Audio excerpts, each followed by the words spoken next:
이 시간 말씀 함께 보도록 하겠습니다. 오늘 함께 나눌 하나님의 말씀은 다니엘 4장 28절부터 33절의 말씀입니다. 다니엘 4장 28절부터 33절.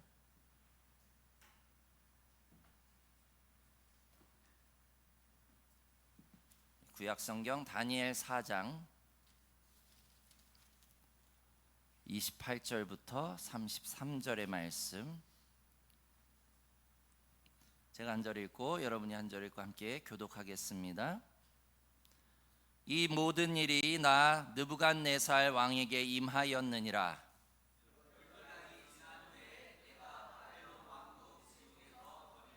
나 왕이 말하여 이르되 이 큰 바벨론은 내가 능력과 권세로 건설하여 나의 도성으로 삼고 이것으로 내 위엄의 영광을 나타낸 것이 아니냐 하였더니,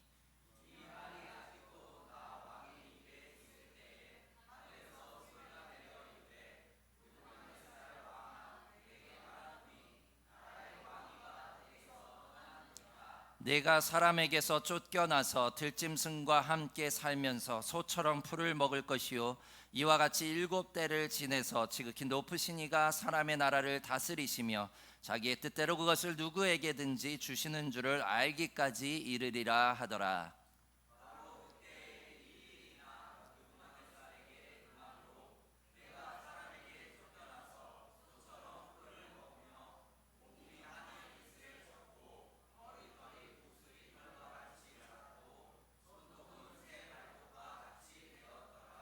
아멘.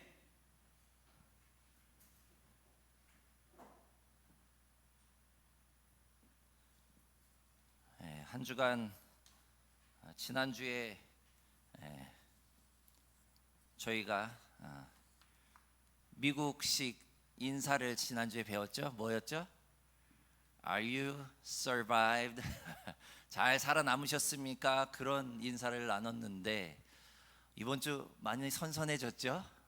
날씨가 참 이렇게 왔다 갔다 합니다. 금세 또 아침 저녁으로는 좀 선선하고 사실 저희 집은 좀 춥습니다. 아침에는. 그래서 이불을 이렇게 꽁꽁 싸맬 정도로 그렇게 날씨가 선선해져서 조금 더 한층 여유로워진 것 같습니다. 최근 들어서 우리가 AI가 발전하다 보니까요, 예전의 사진들을 생동감 있게 복원해서 SNS에 올라오는 것들을 종종 보게 됩니다. 뭐 많은 사진들이 이렇게 올라오는데요, 그 중에 제가 주로 관심 있게 보는 사진들이 몇 가지 있어요. 그 중에 하나가 뭐냐면 옛날 어느 지역 사진, 그리고 지금의 그곳과 비교해서 나와 있는 사진을 이렇게 보게 되는데요, 사진에 보시다시피 위쪽은요 남대문, 우리 몇 년인지 정확히는 모르겠습니다만 남대문 하나 딱 있고 나머지 초가집과 기와집이 있었죠. 근데 지금의 남대문 주변입니다. 밑에 사진은 100년도 안 된 그런 세월이 흘러서 이와 같이 어마어마한 발전을 이루어 놓은 것을 보게 됩니다. 그래서 어제 집에서 찾아봤어요. 원주 사진은 없나? 있더라고요. 저 위에는 저게 원동성당, 지금 건물 그 이전 건물 같아요. 그 주변을 보시면 다 초가집이에요. 근데 지금은 서울만큼은 아니지만 그래도 빼곡하게 건물들이 들어서고 많은 빌딩들이 있는 것을 보게 됩니다. 우리가 이처럼 사진을 보고 있으면요, 정말 100년도 안 되어서 정말 이렇게 바뀌었다고 할 정도로요, 한국은 급속도로 변하고 있는 것을 보게 됩니다. 단순히 변화라고 하기보다는요, 변화의 소용돌이에 우리가 빨려 들어갔다가 나와 보니까 완전 딴 세상이 되어 있는, 마치 우리가 도로시의 나라에 들어갔다 나온 것 같은 그러한 기분이 들 때가 있습니다. 이처럼 이렇게 빠른 변화를 이룩해내다 보니까요, 우리는 어느새 그 이전 것은 까마득히 잊고 살아갑니다.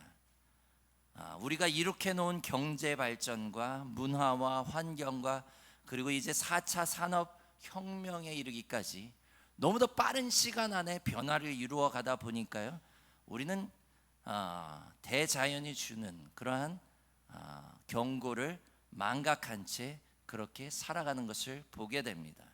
그리고 계속해서 우리는 앞만 보며 그렇게 달리고요, 더 빠르게, 더 크게, 더 혁신적으로를 외치면서 인간이 혼자서 이 모든 지구의 자원을 다 써도 되는 것처럼 그렇게 착각한 채 살아가는 것을 보게 됩니다. 마치 이 지구상에서 인간을 능가할 자는 없다고, 인간이 왕이 되어서 마음대로 착복해도 되는 것처럼 그렇게 살아가고 있는 것을 보게 됩니다. 그러나 이 시대에, 이런 시대일수록요, 우리 믿음의 사람들은요, 하나님께서 인간에게 이 세상을 위해 부여하신 사명을 다시 한번 각인해야 되는 줄 깨달으시길 바랍니다. 하나님께서는요, 인간을 지으시고 우리를 하나님이 보시기에 아름다운 세상을 잘 돌보라고 청지기로 삼으셨어요. 지배하고 착취하는 왕으로 삼지 않았던 것을 우리는 창세기의 말씀을 통해 깨달아야 하는 줄 믿으시길 바랍니다. 근데 우리는요, 어느덧 인간이 만들어 놓은 문명으로 둘러싸여서요, 우리들만의 왕국에서 왕노릇하려고 합니다. 요즘은요, 밤하늘의 별을 보기 힘든 시대입니다. 그렇죠? 원주 시내만 오더라도요, 하늘의 별을 보기가 참 힘듭니다. 그러나 도시의 가로등과 불빛을 모두 꺼버리면요, 우리는 볼 수 있어요. 저 하늘에 수많은 별들이 있다라고 하는 것. 그리고 우리는 과학 시간에 배웠죠. 이 지구도 저 하늘의 수많은 별 중에 하나라고 하는 사실을요. 인류가 관측 가능한 우주의 직경은요, 대략 28.5 기가파섹이라고 이야기합니다. 참 어려운 단어죠. 어림잡아서요, 우리가 우주의 이쪽 끝에서 저쪽 끝까지 다다르려면 이건 추정치예요. 930억 광년이 소요된다고 해요. 빛의 속도로 930억 년을 가야 된다는 거예요. 그래야지만 우주의 끝에서 우주의 끝에 다다를 것이라는 겁니다. 근데 이 우주는 여러분들 알다시피 계속 팽창하고 있잖아요. 더 커진다는 거예요. 그 빛의 속도보다 더 빨리. 그럼 다다를 수 있습니까? 없습니까? 없어요. 사진을 보시면요, 허블 망원경으로 찍은 사진이에요. 밑에 보시면 달 사진입니다. 여러분들이 보시는 이 전체 화면이요, 저 달에 저 지금 빨갛게 표시된 부분 있죠? 거길 찍은 사진이에요. 허블 망원경으로. 그 안에 얼마나 많은 별들이 펼쳐져 있는지, 얼마나 많은 지구와 같은 행성들이 그 안에 빼곡히 들어가 있는, 조만큼이에요. 우주의 조만큼. 달 옆에 요만큼 기퉁이 저렇게 많다는 거예요. 무슨 얘기입니까? 우리는요, 이 지구 안에 살면서 이 우주가 얼마나 광활한지 몰라요. 하나님이 이 우주를 어떻게 만드시고 어떻게 운영하고 계시는지 우리는 상상조차 할 수 없습니다. 아주 좁쌀만한 크기, 지구는 좁쌀보다도 아마 작을 거예요. 그런 상황에서 우리는 살아가는 거예요. 그러면 하나님이 보시기에 우리는 아주 눈에도 보이지 않을 만큼의 작은 미생물 정도 사이즈가 바로 저와 여러분이 아닐까라는 생각이 되어집니다. 그런데 그런 존재들이 지금 전쟁을 하고 있어요. 서로 네 거 내 거 따져가며 아웅다웅하고 있습니다. 내가 더 세네, 내가 더 세네, 그렇게 힘자랑하고 있는 것을 보게 됩니다. 온 우주 만물을 창조하신 그 하나님 보시기에 얼마나 하찮고 어이없겠습니까? 오늘 저와 여러분이요, 감사의 습관을 통해 거두기를 원하는 열매는 바로 겸손이라고 하는 겁니다. 오늘 여러분들에게 이와 같은 광활한 우주, 그리고 정말로 우리의 눈으로 보이지 않는 허블 망원경으로 수천 배 땡겨서 보여지는 저 아주 귀퉁이의 그 우주 안에도 저 수많은 별들이 있는데, 이 지구 안에 살아가는 우리가 얼마나 나약하고 얼마나 작은 존재인지를 다시 한번 생각하며 겸손한 마음으로 오늘 말씀을 함께 나누기를 원합니다. 근데 우리가 겸손을 다루기 위해서 먼저 다뤄야 될 게 있습니다. 그것은요, 바로 겸손의 반대 개념입니다. 우리 겸손의 반대는 뭡니까? 교만이죠. 성경을 우리가 여러분들 열심히 읽어보십시오. 성경 어디에도요, 교만을 칭찬하는 말씀은 없습니다. 겸손은 우리가 배우고 따라야 할 성품이며 덕목이지만요, 성경 어디에도 교만한 사람을 칭찬하는 것을 이야기하는 그런 말씀이 없습니다. 왜 그럴까요? 우리가 자신을 세우고요 높여지려고 하는 교만은요 결국 하나님의 자리마저도 탐하기 때문이에요. 그래서 우리는요 믿는 사람들로서 항상 교만을 주의하고 경계해야 된다라고 누누이 강조하는 것을 보게 됩니다. 그런데 또 어떤 분들은요 겸손을 또 잘못 이해하셔요. 그래서 교만하면 안 된다고 아이들 길을 팍팍 어렸을 때부터 죽이는 분들이 있어요. 우리는 이것은 또 잘못하고 경계해야 됩니다. 혹은 자기 자신도 너무 겸손한 나머지 자존감마저도 무너뜨렸어요. 그래서 내 안에 내가 존재하지 않을 정도로 많은 사람들 앞에서 자신의 기량을 뽐내고 발휘해야 되는데 그걸 하지 못합니다. 이것은요 겸손을 잘못 해석한 데서 비롯된 관행입니다. 하나님께서는요 에덴 동산을 창조하시고 아담과 하와더러 마음껏 누리며 자신의 기량을 펼치면서 동식물들에게 이름을 지어주면서 잘 돌보고 다스리라고 말씀하셨습니다. 아담과 하와는요 그렇게 이름을 부여하고 저들을 통치하면서 자존감이 업이 되었어요. 계속 이것이 하나님께서 원하는 우리 인간들의 삶이고 모습입니다. 그러나 한 가지 저들이 해서는 안 되는 것이 있었습니다. 무엇입니까? 동산 중앙에 있는 선악을 알게 하는 나무의 열매는 먹지 말라고 하나님이 명령하셨어요. 이것은요 하나님이 인간과 하나님 사이에 지켜야 되는 규칙으로 명령하신 거예요. 그리고 그 숨겨진 뜻은 무엇입니까? 그 하나의 규칙이요 이것이 바로 인간의 자유를 넘어 교만에 이르지 못하도록 막는 것이었어요. 그런데 어떻게 합니까? 인간은 자유를 넘어서 교만에 이르고 결국에는 하나님의 그 규칙을 무너뜨리고 권위에 도전하는 것을 보게 됩니다. 이것이 바로 창세기의 내용에 있는 말씀이에요. 요즘 제가 아이들과 함께 출애굽기 말씀을 매일 묵상하는데요 그 가운데도 이와 같은 일들이 벌어집니다. 하나님은 우리에게 자유를 허락하시고 이스라엘 백성들에게 마음껏 자신의 역량을 발휘할 수 있게 하시는데 저들은 하나님과 하나님의 백성들 사이에서 지켜야 되는 규칙을 자꾸 어겨요. 계명이 있고 모세의 율법이 있는데 그것을 무시하고 넘어서려 하는 것이 바로 인간의 마음이에요. 교만입니다. 그것은요 태초에 아담부터 광야의 이스라엘 백성 그리고 오늘날에 이르기까지 계속해서 이어져 오는 것을 보게 됩니다. 그런데 서두에도 말씀드렸듯이요 한낱 인간이 어떻게 950억 광년이나 지나도 다다를까 말까한 그러한 광활을 운주를 창조하신 하나님과 맞설 수 있겠습니까? 사랑하는 성도 여러분, 우리가 교만하여지려 할 때 우리가 하루에도 수십 차례 차로 밟아서 죽여버리는 땅바닥의 개미나 벌레들을 기억하십시오. 그 수많은 차들이 지나가는데 살아서 4차선 도로를 횡단하는 것은 기적이에요.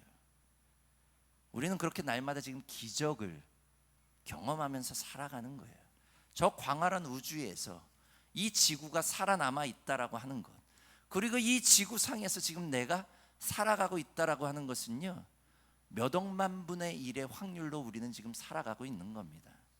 그 기적을 날마다 경험하는 우리는 겸손하게 하나님께 감사하면서 살아가야 하는 줄 깨달으시길 바랍니다. 오늘 말씀에 느부갓네살 왕을 보십시오. 분명 하나님은요 느부갓네살 왕을 들어서 이스라엘 백성을 심판하시고 저들의 죄를 뉘우치게 하십니다. 느부갓네살 왕은요 분명히 하나님의 계획 안에 있었고요 저는 하나님이 사용하시는 도구에 불과했습니다. 근데 어느 날 저녁 저가 자신의 왕궁 꼭대기를 거닐면서 자신이 세운 나라와 궁궐을 보면서 이렇게 말합니다. 우리 다 같이 한번 읽어보겠습니다. 30절 말씀 시작. 나 왕이 말하여 이르되 이 큰 바벨론은 내가 능력과 권세로 건설하여 나의 도성으로 삼고 이것으로 내 위엄의 영광을 나타낸 것이 아니냐 하였더니, 이 짧은 한 구절 속에요 자신을 가리키는 말이 4번이나 등장합니다. 나 왕이, 내가, 나의 도성이, 내 위엄의 영광을, 자신의 능력과 권세로 이 모든 것을 이루었음을 자화자찬하는 것을 보게 됩니다. 그리고 이 모든 것이 자기의 위엄과 영광을 드러내는 것이다라고 모든 영광을 자신에게 돌리는 것을 보게 됩니다. 영어 성경에 보면요, 이렇게 기록을 합니다. By my own mighty strength and for my own majestic glory. 나 자신의 전능한 능력으로 나 자신의 무궁한 영광을 위해 세운 나라와 궁전이다. 뭐 그저 그간에 저가 이룬 업적에 감동해서 기쁨과 감동의 눈물을 흘리면서 자화자찬했다면 조금 그냥 봐줄 수가 있어요. 근데 여기에서 우리가 그냥 넘어갈 수 없는 부분이 있습니다. 뭐냐 하면 저는 지금 저 자신을 mighty strength, 전능한 능력이라고 표현을 하고 있고요. 뭘 위해서? majestic glory, 아주 무궁한 영광을 위해 이 모든 것을 자신의 능력으로 이루었다는 거예요. 사실 mighty라고 하는 단어, majestic이라고 하는 단어는요, 신에게만 필요한 단어예요. 신에게만 쓸 수 있는 단어예요. 근데 그걸 지금 누구한테 쓰고 있어요? 자기 자신에게. 이 말은 뭡니까? 지금 자기 자신은 그 신과 동등한 위치를 취하고 있는 거예요. 그 교만함이 점점 더 차올라서 이제는 신과 하나님과 동등한 위치로 자신을 보는 것을 보게 됩니다. 그처럼 저는 그와 같은 교만한 상태에 빠지는 것을 보게 됩니다. 그 교만은 어떤 결과를 낳습니까? 우리 다음 절 다 함께 읽어보겠습니다. 시작. 이 말이 아직도 나 왕의 입에 있을 때에 하늘에서 소리가 내려 이르되 느부갓네살 왕아, 내게 말하노니 나의 왕기가 내게서 떠났느니라. 내가 사람에게서 쫓겨나서 들짐승과 함께 살면서 소처럼 풀을 먹을 것이요, 이와 같이 7대를 지내서 지극히 높으신 이가 사람의 나라를 다스리시며 자기의 뜻대로 그것을 누구에게든지 주시는 줄을 알기까지 이르리라 하더라. 이 말이 끝나기가 무섭게 즉시로 자신에게 이와 같은 일이 일어났다는 거예요. 7년 동안 저는요, 자신이 세웠던 왕국과 궁궐을 떠나서 소처럼 풀을 뜯고 들짐승처럼 살아야 하는 수모를 당했다라고 기록하고 있는 것을 보게 됩니다. 사랑하는 성도 여러분, 교만이 이처럼 무서운 병입니다. 우리도 모르는 사이에요, 하나님이 아닌 내 능력으로 모든 것을 이루었다고 착각하게 만들고요, 하나님의 영광이 아닌 내가 찬사받고 영광받기를 원하게 만드는 것이 바로 교만입니다. 사실 오늘날 많은 종교 지도자들 가운데도 이와 같은 교만을 이기지 못하는, 그리고 마지막에 좋지 못한 결말을 맺는 그런 종교 지도자들도 많이 보게 됩니다. 권력자들은 어떻습니까? 재계의 지도자들은 어떻습니까? 우리도 모르는 사이에 병처럼 이와 같은 교만이 우리를 스며듭니다. 그래서 우리는요, 늘 경계하고 조심해야 되는 것이 바로 교만이에요. 그렇다면 우리는 어떻게 그 교만을 물리칠 수 있을까요?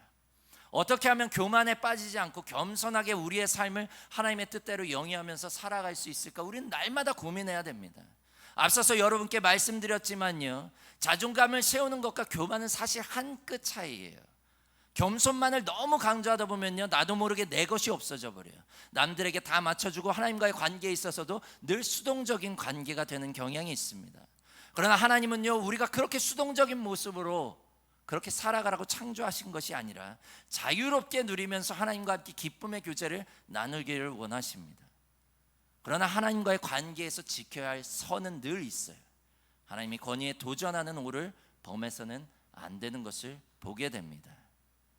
그러나 우리가 아이들과 함께 생활하다 보면요, 우리가 선을 만들어 놓잖아요, 그죠? 규칙을 만들어 놓잖아요. 근데 요즘 들어서 저희가 윤성이를 보면 초등학생이다 이거죠. 자꾸 선을 넘어요. 자, 핸드폰 이제 그만 합니다. 갖다 놓습니다. 어느 순간 없어져요. 그러다가 또 제가 뭔가 이상해요. 살짝 방에서 나오면 벌써 후다닥 소리가 나요. 베개 밑에 감추죠. 선을 넘습니다. 계속 아이들은. 왜요? 아빠의 권위에 도전하는 거예요. 룰을 깨고 내가 하고 싶은 게 있으니까. 그것이 인간의 본성이고요. 우리는 그것이 우리의 근간에 깔려 있어요. 그때 우리는 어떻게 합니까? 안 돼. 노를 외치죠. 다시 갖다 놔. 안 돼. 룰을 넘지 마. 선을 넘지 마. 근데도 아이들은 간을 봅니다. 선을 넘습니다. 우리도 똑같죠. 어른들도 똑같습니다. 그때 우리가 하는 방법이 있어요. 어떤 부분이 있습니까? 제재를 가하죠. 벌을 세웁니다. 아이들은. 하나님 역시 마찬가지입니다.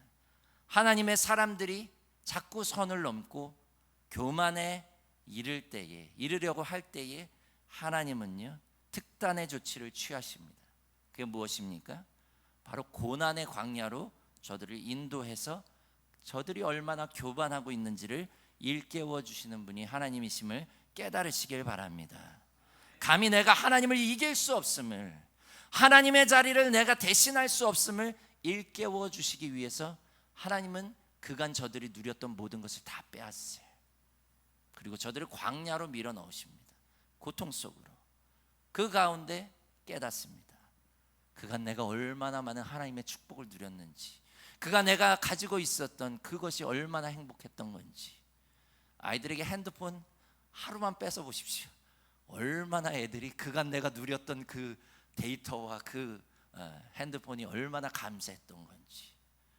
바로 하나님도 이와 같은 제재를 가하시고 우리를 교만으로부터 다시 끌어내려서 겸손의 위치로 인도하실 때 바로 우리를 고난의 광야로 인도하시는 것을 보게 됩니다. 그 고난의 광야는요 바로 이와 같은 교만의 병을 치료하는 하나의 센터인 줄 깨달으시길 바랍니다. 오늘 말씀에 느부갓네살 왕도여 저의 교만이 극에 달았을 때에 하나님 특단의 조치를 취하십니다. 저를 7년 동안 풀을 먹을 정도로 그렇게 광야 같은 삶으로 인도했습니다. 이스라엘 백성들은 어땠습니까? 40년 광야에서 훈련시키셨어요. 모세 역시 그렇게 하셨고요. 심지어 하나님의 아들 예수 그리스도마저 40일 동안 광야에서 훈련시키시는 것을 보게 됩니다. 고난은요 신앙인들의 교만을 치료하는 자리입니다. 그동안 잊고 있었던 하나님의 권위와 능력을 다시 일깨워주는 자리고요. 하나님 무서운 줄 모르고 승승장구하던 우리의 교만을 꺾어서 다시금 나약하고 하나님의 도우심을 바라는 겸손의 자리로 인도하는 곳임을 깨달으시길 바랍니다. 오늘 말씀에 느부갓네살 왕도여 7년 동안 하나님께서 저를 고난의 광야로 인도하셨습니다. 사실 오늘 우리가 깨닫게 되는 또 하나의 사실은요 저가 반란 때문에 왕좌에서 물러났을 것이라고 생각되어집니다. 그러나 7년 후에 저가 복귀하게 된 계기를 보면요 그것이 아니었음을 우리가 또 보게 돼요. 오늘 본문 말씀 36절 말씀 다 함께 읽어보겠습니다. 36절 시작. 그때에 내 총명이 내게로 돌아왔고 또 내 나라의 영광에 대하여도 내 위엄과 광명이 내게로 돌아왔고 또 나의 모사들과 관원들이 내게 찾아오니 내가 내 나라에서 다시 세움을 받고 또 지극한 위세가 내게 더하였더라. 아멘. 첫 절 말씀에 이렇게 기록합니다. 그때에 내 총명이 내게로 돌아왔다. 영어 성경에 보면요 So at that moment my reason returned to me. reason이 뭡니까? 이성이에요. 이성이 돌아왔다는 거예요. 뭔 얘기인지 아시겠습니까? 이성이 돌아왔을 때에 이제 모든 것이 회복되었다는 겁니다. 저가 7년 동안 왕자를 유지할 수 없었던 이유, 교만이 저의 눈을 가리고 저의 모든 삶을 잠식해서 이성을 잃어버렸기 때문이에요. 성경은 그렇게 기록합니다. 저가 이성을 잃는 순간 모든 것이 끝났다. 총기가 사라지고 광적으로 변해져서 저는 더 이상 왕의 업무를 볼 수 없었기 때문에 아마 끌어내렸을 겁니다. 사실 오늘 말씀을 통해 우리가 알게 되는 사실은요 느부갓네살 왕이 교만하여져서 하나님께서 저를 치셔서 7년 동안 고난의 과정을 겪게 하셨다고 우리가 이해할 수 있습니다. 그러나 합리적으로 우리가 오늘 말씀을 다시 풀어서 보면요 저가 이성을 잃어버려서 저의 모든 것이 끝나지게 되고 정말로 폭정을 일삼는 폭군이 되어서 권자에서 끌어 내려지게 됐다는 그러한 말씀으로 이해할 수 있는 것을 보게 됩니다. 그리고 이제 7년의 그 고난과 어려움 가운데 자신을 반성하는 가운데 이성이 회복되어지니까 다시 복귀하게 되는 것을 보게 됩니다. 이처럼요, 교만은요 우리의 이성을 마비시켜 버립니다. 우리의 가정에서 내가 교만해지고 나의 일터에서 교만해지면요, 모든 사람들을 이성적으로 보는 것이 아니라 내 아래 것으로 보게 돼요. 내 도구로 바라보게 됩니다. 이성적으로 행동하고 판단할 수가 없습니다. 그래서 결국에는 우리는 무너지는 것을 보게 됩니다. 교만은요, 이처럼 우리의 이성을 마비시키고 우리가 그동안 이룬 업적과 일들을 한순간에 무너뜨립니다. 그러나 그 같은 실패의 고난 가운데 다시 이성을 찾고 겸허히 자신을 돌아보는 자에게는요, 하나님께서 새로운 기회로 인도하신다는 사실을 믿으시길 바랍니다. 만일 여러분들의 삶 가운데 그동안 내가 여러 가지 이루고 했는데 하루 한순간에 그것이 무너져 내리는 실패를 경험하십니까? 그때 우리가 붙들어야 되는 것이 있어요. 이성이에요. 내가 왜 이렇게 됐는지, 어떠한 이유에서 내가 그동안 어떻게 행동했는지 이성을 붙들고 스스로 판단하십시오. 반성하십시오. 그리고 겸손하게 다시금 하나씩 쌓아나가는 저와 여러분이 되시길 주님의 이름으로 축원합니다. 그리고 이에 더해서 우리는 신앙인으로서 교만을 버리고 겸손의 길을 선택하는 좋은 또 하나의 방법이 있습니다. 그것은요, 나를 낮추려 하기보다 매 순간 하나님을 높이려 하면 되는 것입니다. 사실 인간은요, 누구나 뽐내고 싶고 자랑하고 싶고 인정받고 싶은 것이 당연해요. 그래서 사실 오랜 자기 반성과 수양에 이르러도요, 겸손의 덕에 이르기는 쉽지 않은 것을 보게 됩니다. 근데요, 생각보다 겸손에 이르기가 어려운 것만은 아닙니다. 나의 자리에 하나님을 앉히면 되는 거예요. 나는 그대로 있는데 하나님을 나보다 좀 더 높이면, 그러면 의외로 간단합니다. 무슨 얘기입니까? 오늘 본문 말씀 30절 우리 초반에 읽었죠? 다시 한번 읽어보겠는데요, 이번에는 나의 자리에 하나님을 앉혀봅시다. 그리고 다 같이 한번 읽어보겠습니다. 시작.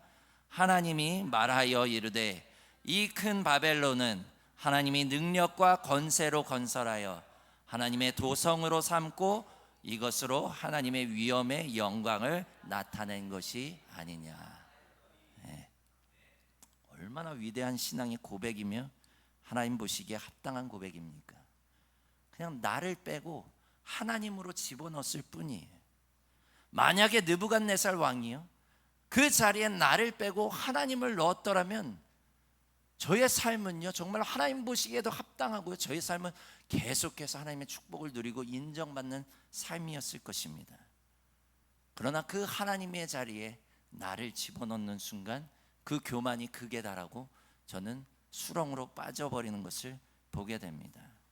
사랑하는 성도 여러분, 나를 낮추는 것은요, 너무도 힘듭니다. 그러나 그 나를 낮추려고 애쓰기 이전에 하나님을 높이는 데 최선을 다하십시오. 여러분의 삶 가운데 하나님을 높이는 데 최선의 삶을 다하십시오. 그러면 자연스레 나의 자리가 하나님보다 낮아집니다. 그리고 나의 자리에 하나님으로 채워질 것이고요, 여러분은 하나님 보시기에 너무도 합당한 하나님의 아들, 딸임과 동시에 여러분의 주변 사람들에게도 겸손한 믿음의 사람으로 받아들여지게 되는 줄 믿으시길 바랍니다. 자신보다 하나님을 높이는 겸손의 표본을 보여주신 분이 바로 예수님이시죠. 빌립보서 2장 5절 말씀에 보면 이렇게 기록합니다. 너희 안에 이 마음을 품으라. 곧 그리스도 예수의 마음이니 그는 근본 하나님의 본체이시나 하나님과 동등됨을 취할 것으로 여기지 아니하시고 오히려 자기를 비워 종의 형체를 가지사 사람들과 같이 되셨고 사람의 모양으로 나타나사 자기를 낮추시고 죽기까지 복종하셨으니 곧 십자가에 죽으심이라. 예수님은요, 수많은 이적과 놀라운 인들을 행하시면서도 한 번도 교만하지 않으셨습니다. 어떻게 하셨을까요? 하나였어요. 하나님과 동등됨을 취하지 않으시고 늘 자신보다 하나님을 높여드렸기 때문입니다. 이것이 예수께서 우리에게 가르쳐주신 겸손의 길이에요. 간단하죠? 늘 매 순간 여러분의 삶 가운데 우리가 평생 지켜야 될 것은 나보다 하나님을 높여드리는 것이, 여러분의 삶의 자리에서 늘 하나님을 드러내는 것이, 그럴 때에 내가 찬양받고 영광받는 것이 아닌 하나님이 찬양과 영광을 받으시며 우리의 삶이 날마다 하나님의 나라로 물들어가게 되는 놀라운 역사가 저와 여러분의 삶 가운데 넘쳐나시길 주님의 이름으로 축원합니다. 기도하겠습니다. 하나님, 우리가 이 땅을 살아가며 교만하지 않고 겸손한 삶을 살기를 날마다 간구합니다. 그러나 우리의 노력으로는 낮아지려 해도 내 안에 계속해서 나를 드러내고 싶고 내가 잘하고 싶고 하는 욕심들이 생겨납니다.